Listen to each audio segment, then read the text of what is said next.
TNN TV की बैनुल-अक़वामी खबरों के साथ मैं हूं बुशरा खान। कनाडा में कोरोना वायरस के नए वेरिएंट का पहला केस सूबे ब्रिटिश कोलंबिया में सामने आ गया। मजीद अहवाल इस रिपोर्ट में।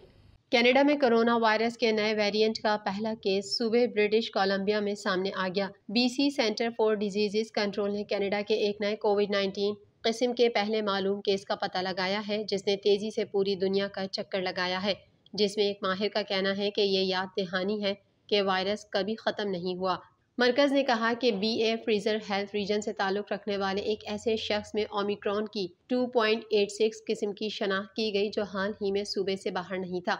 सूबाई health officer doctor Bonnie Henry और वज़ीर सेहत एड्रियन डिक्स ने एक मुश्तरका बयान में कहा कि ऐसा नहीं लगता कि इस किस्म की शिद्दत में इजाफा हुआ है और मुतासिरा फर्द अस्पताल में नहीं है। US centres for disease control का कहना है कि नया वेरिएंट उन लोगों का मुतासिर करने के काबिल हो सकता है जिन्हें पहले कोविड-19 हो चुका है या उन्हें कोविड-19 की वैक्सीन मिल चुकी है। वर्ल्ड हेल्थ ऑर्गेनाइजेशन का कहना है कि वो बड़ी तादाद में तग़य्युरात की वजह से मुख्तलिफ किस्म की निगरानी कर रहा है। ये वेरिएंट पहली बार 24 जुलाई को डेनमार्क में पाया गया था और इसके बाद से इजराइल, जनूबी अफ्रीका, बरतानिया और अमेरिका में सामने आया है। माहिरीन का कहना है कि ये किस्म महीनों नहीं तो हफ्तों से गर्दिश में है।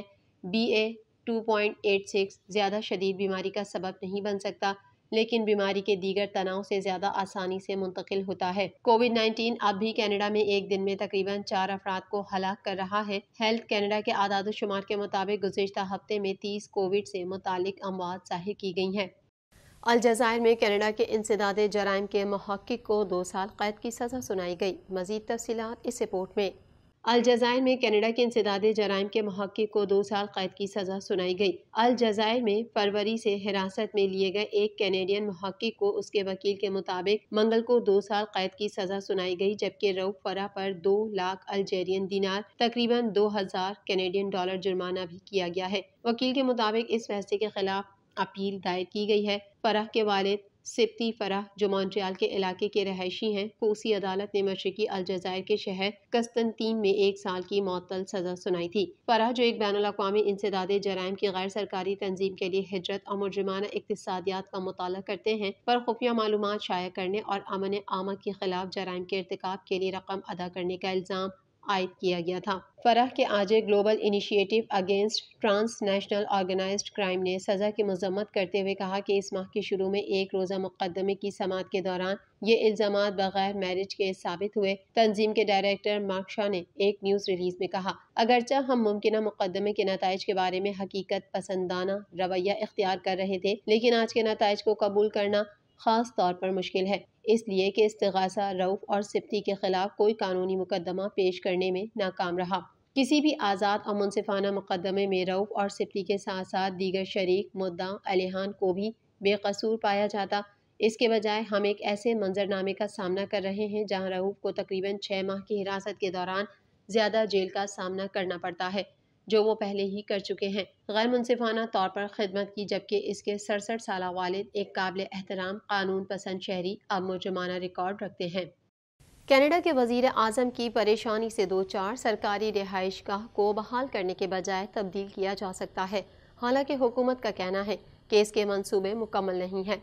मज़ीद जानेंगे इस रिपोर्ट में। कनाडा के वज़ीर आज़म की परेशानी से दो चार सरकारी रिहाइशगाह को बहाल करने के बजाय तब्दील किया जा सकता है। हालांकि हुकूमत का कहना है कि उसके मंसूबे मुकम्मल नहीं हैं। प्रोक्योरमेंट मिनिस्टर की तर्जुमान ने कहा कि एक नई रिहाइशगाह की तामीर उन इख्तियारात में शामिल है जिन पर गौर किया जा रहा है, क्योंकि महकमा 24 सेसेक्स के मुस्तकबिल के लिए एक मंसूबा लेकर आता है, लेकिन इस बारे में कोई भी बातचीत बहुत इब्तिदाई मराहिल में है। वजीर के दफ्तर ने कहा कि वो नेशनल कैपिटल कमीशन के साथ मिलकर एक मंसूबा तैयार करने के लिए काम कर रहा है, जिसे जल्द ही जारी करना है। दरियाए आटोवा पर नजर आने वाले तारीखी घर को बिजली के काम से लेकर खिड़कियों, दरवाजों और छत तक हर चीज की मुरम्मत की अशद जरूरत है।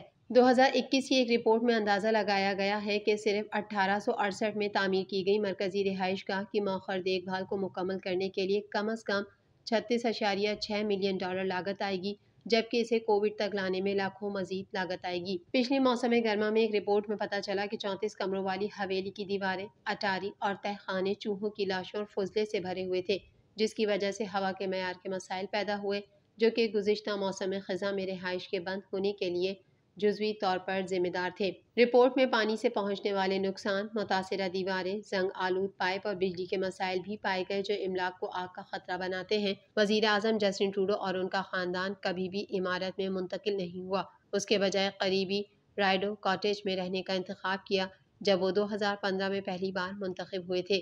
24 सेसेक्स की इमारत में एक रियासती इलाका है जहाँ गैर मुल्की मोअज़्ज़िज़ीन का इस्तकबाल किया जाता है और एक अलहदा निजी रिहायशी इलाका है। NCC को मैदानों की निगरानी के लिए कानून बनाया गया है। पियर एलियट ट्रूडो समेत 1951 से 2015 के दरमियान 1 दर्जन वज़राए आज़म वहाँ मुकीम रहे। रूस के शुमाली मगरबी शहर पेस्कॉव के फौजी हवाई अड्डे और 5 वसी खित्तों में यूक्रेन ने दर्जन से ज़ायद ड्रोन्स की मदद से हमले किए हैं। ताहम रूस का कहना है कि उन्होंने हमले पसपा कर दिए। मज़ीद तफसीलात इस रिपोर्ट में।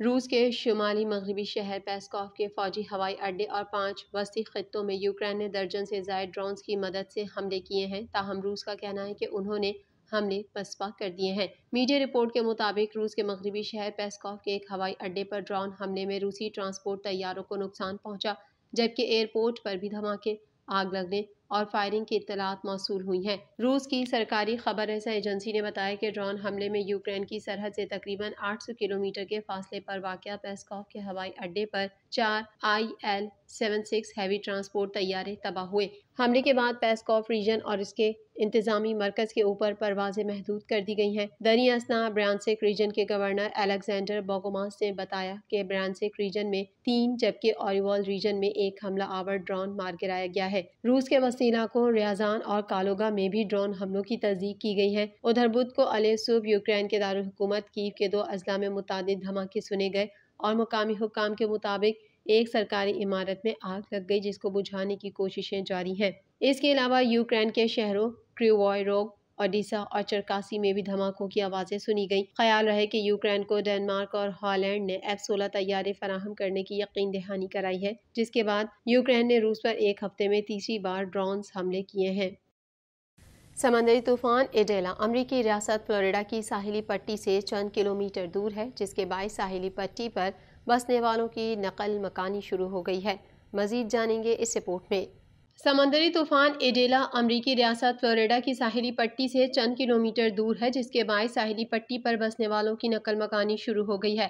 गैर मुल्की मीडिया के मुताबिक समंदरी तूफान की वजह से लहरें बुलंद हो गई हैं और पानी रिहायशी इलाकों में दाखिल हो गया है, जिसके बायस सड़कें और मकानात ज़ेरे आब आ गए हैं। मीडिया रिपोर्ट्स के मुताबिक तूफान की वजह से हवाएं भी तेज चल रही हैं, जिससे लहरें मजीद बुलंद हो रही हैं, जिसकी वजह से साहिली इलाकों के अवाम नकल मकानी पर मजबूर हो गई है। समंदरी तूफान की वजह से फ्लोरिडा के शहर ताम्पा में मैकडिल एयर बेस को भी तूफान के पेश नजर खाली करा दिया गया है। फ्लोरिडा, जॉर्जिया और जनूबी कैरोलिना में लाखों बाशिंदे मुतासिर हो सकते हैं। खबर एजेंसी फ्लोरिडा की 23 काउंटीज में इनखला के अहकाम। फेडरल इमरजेंसी चीफ के मुताबिक दर्जनों पनाह गाहें खोल दी गई। फ्लोरिडा के गवर्नर ने 46 काउंटियों के लिए हंगामी हालत का ऐलान कर दिया।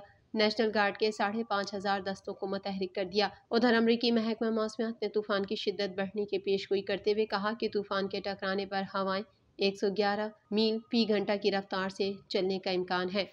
TNN TV के न्यूज़ बुलेटिन में फ़िलहाल इतना ही। मज़ीद खबरों और अपडेट्स के लिए देखते रहिए TNN TV।